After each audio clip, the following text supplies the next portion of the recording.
दोस्तों, सभी ने बंदरों को देखा ही होगा, लेकिन क्या आपने बंदर की एक ऐसी प्रजाति को देखा है जिसे जंगल का जल्लाद कहा जाता है?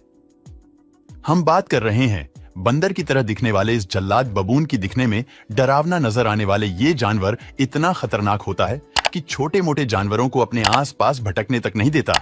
इसके आकार और बड़े बड़े जबड़े और लंबे लंबे हाथों के कारण ये जानवर बहुत ही खूंखार दिखाई देता है। भले ही शेर इस जानवर का शिकार कर ले, लेकिन ये जल्लाद लड़ाई में शेर को बराबर की टक्कर देता है। शेर के सामना होने पर यह जानवर पीछे नहीं हटता। अगर आपको इस जल्लाद को देखना है तो अफ्रीका या सहारा में जाना होगा, क्योंकि ये जानवर अफ्रीका के जंगलों और सहारा मरुस्थलीय क्षेत्र में ही पाया जाता है। बबून अपना ज्यादातर समय जमीन पर ही बिताते हैं और ये एक दिन में लगभग 4 मील तक की यात्रा कर लेते हैं। बबून को खाने में घास की जड़े पत्तियां, फल, कीड़े मकड़ियां, मछली, पक्षी और हिरण सहित कई छोटे छोटे जानवरों को खाते हैं। बबून आमतौर पर 20 से 25 साल तक जीवित रहते हैं। ये अधिकतर समूह में दिखाई देते हैं। समूह में इनकी संख्या 5 से 50 तक होती है। बबून अपने गुस्से के कारण भी जाना जाता है। जब बबून गुस्से में होता है तो इसकी आंखें बिल्कुल लाल हो जाती हैं, जो कि बहुत डरावनी नजर आती हैं। कई जानवर बबून की लाल आंखें देखकर ही डर जाते हैं और दूर भाग जाते हैं। बबून के पास इंसानों की तरह सोचने और समझने की शक्ति होती है। वैसे तो बबून की 6 प्रजातियां पाई जाती हैं।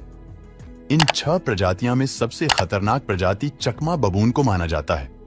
चकमा बबून दिखने में कुत्तों की तरह दिखते हैं, इसलिए कुत्तों की ओर चकमा बबून की बहुत ज्यादा बनती है। आपने इंटरनेट पर बबून और कुत्तों के कई सारे वीडियो देखे होंगे। ये दोनों जानवर एक दूसरे से खेलते रहते हैं। कुत्ते और चकमा बबून के चेहरे के आगे का हिस्सा एक जैसा दिखाई देता है। चकमा बबून के आगे के 2 दांत सिर के दांतों की तरह नुकीले होते हैं, जिससे किसी भी जानवर का आसानी से शिकार कर लेते हैं। चकमा बबून जब कभी तेंदुए या शेर के बच्चे को अकेला पाते हैं तो उन्हें मार डालते हैं।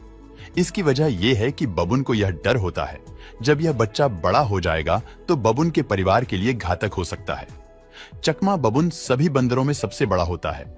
एक वयस्क नर का वजन 21 से 45 किलोग्राम और मादा का वजन 12 से 25 किलोग्राम तक होता है। चकमा बबून रात में शिकारियों से दूर खड़ी पहाड़ियों, ऊंची चट्टानों और बड़े पेड़ों पर सोता है और दिन में यह जमीन पर ज्यादा समय बिताता है। यह पूरे दक्षिण अफ्रीका में पाया जाता है। बबून इंसानों की तरह 2 पैरों से चलने में भी महारथी होते हैं। ये अपनी सुरक्षा के लिए कई बार हाथों को ऊपर उठाकर दोनों पैरों से भी चलते हैं। इस वीडियो से आप अंदाजा लगा सकते हैं कि चकमा बबून को जंगल का जल्लाद क्यों कहा जाता है।